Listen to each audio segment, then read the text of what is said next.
We'll take public input at that point. The appellant will have a 5-minute rebuttal, and staff will present any final remarks after that, and then we'll move to the board for action. So, to the staff. Thank you, Mr. Chairman. This is a appeal of Planning Commission action, or perhaps inaction, on an application. This would really is a reconfiguration of 6 parcels that were recognized by a certificate of compliance, and then the subdivision of one of those parcels, so that you end up with a total of, let's see, there'll be 3 parcels reconfigured by the CC, and then there'll be 5 parcels of 160 acres each that will be created north of, or mostly north of Branscombe Road. When I say it's kind of an inaction, the day this was heard before the Planning Commission, there was 5 Planning Commission members present. One of the Commission members had to recuse himself because of perceived potential conflict of interest, so they were down to 4. As you may recall, it takes 4 votes on the Planning Commission to cause an action, and the vote was a 3-1 vote to approve. There was nothing really focused on the project itself as an area of concern. This application, as the applicants will present to you, is something they're doing for management of a large timber holding, and this is an area that's been problematic for garbage dumping, and it's kind of the periphery of their ownership, and they have their reasons for wanting to divide the land. But I think that the rationale for the Planning Commission, or at least the individual Planning Commissioner who voted against the project, was she was focusing on the discussions in the general plan update that have been focusing on issues concerning resource lands and the fragmentation of timberlands, and it was a reflection of that concern. I think the applicants will present to you today their position that this is just more of a management issue for them, and staff is recommending approval of the project, and we do have some revised condition language you'll see in the back of your action agenda summary. We're suggesting modifying conditions number 4, and then also condition number 7, we need to change the date for the payment of the fish and game fee, and unfortunately for the applicants, the fish and game fee has gone up in price, and so there's a new price that has to be assigned to it. But we are recommending approval. I believe that you also have a letter dated January 29th received from Campbell Timber that kind of summarizes their concerns. With that, I'll try to answer any questions you may have. Any questions from the board? Supervisor Pinches. Yeah, I'm a little bit confused. Under the parcels that are recognized by the certificates of compliance, there's 6 parcels. But what they're proposing is to end up with 8 parcels. Correct. So it's a net, I mean. They're gaining 2 parcels. If you look at Yeah. pages PC 12 and 13 shows the. Yeah, that's where I'm looking right now. Right, it shows the 6 parcels that have received certificates. Then they'll take the 3 of the parcels that lie roughly south of Branscombe Road. They'll reconfigure those slightly, and then one large parcel that would remain north of Branscombe Road would then be subdivided into 5 parcels of 160 acres.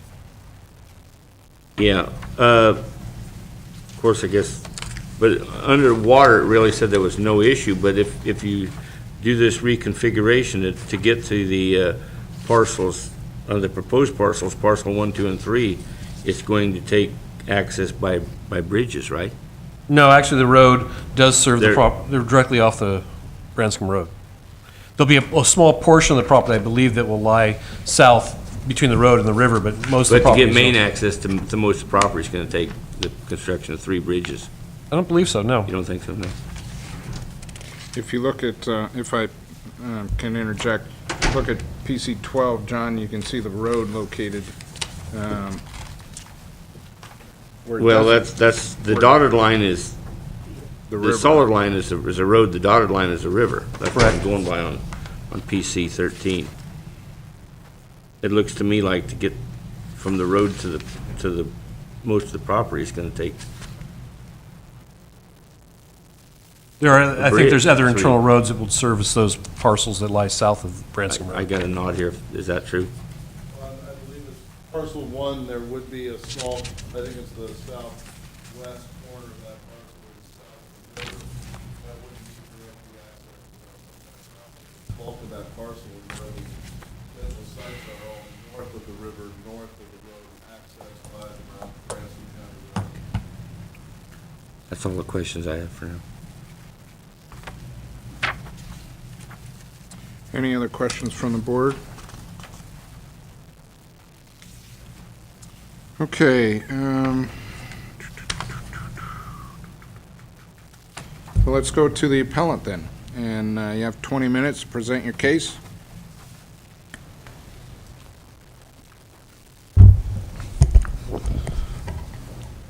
Now, will this be the, Sorry, I'd like us to John. bring this back a little closer so you can see? No, it's good back there. I can He read it. was having a hard time. Now I seeing. can't see the lettering, I can see the blue.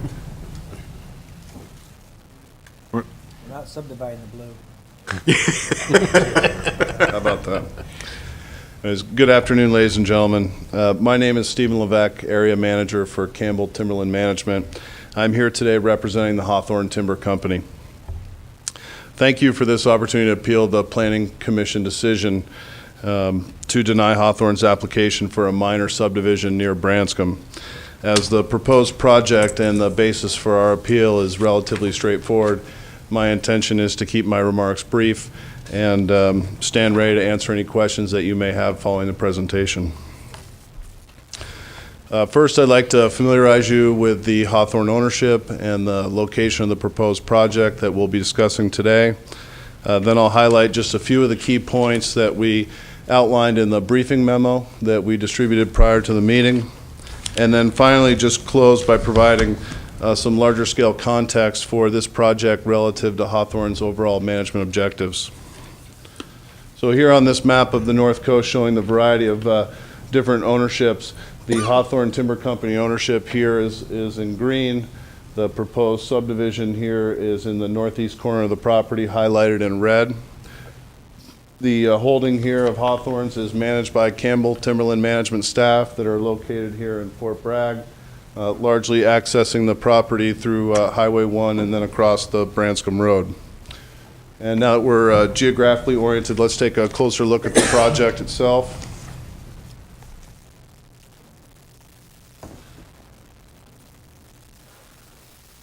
And just for reference, this is that sliver of parcel 1 I was talking about. You would need a crossing there to access that on a regular basis. However, that bulk of it is located there easily off the Branscombe Road. The 560-acre parcels described in Hawthorne's application are depicted here in white. And the project, as we said, is located along the Branscombe Road, approximately 10 miles west of Lake Laytonville, and is also largely bounded by the South Fork of the Eel River. Campbell staff consulted with the county planners during project development. Consequently, the project is fully compliant with both the Mendocino County General Plan and the Inland Zoning Code.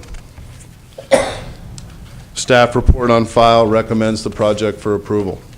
And quite frankly, we were rather shocked by the single dissenting vote at the Planning Commission that has necessitated this appeal. Now, this map also shows nearby parcels and the location of existing structures that we were able to identify from recent aerial photography in the area. This is also in your briefing package. But you can see the parcelization, and this clearly does not represent all the existing structures, just what we were able to readily identify in a short manner. And we think that this demonstrates that our proposed project is both consistent with the adjacent land use that we currently see north of the Eel River.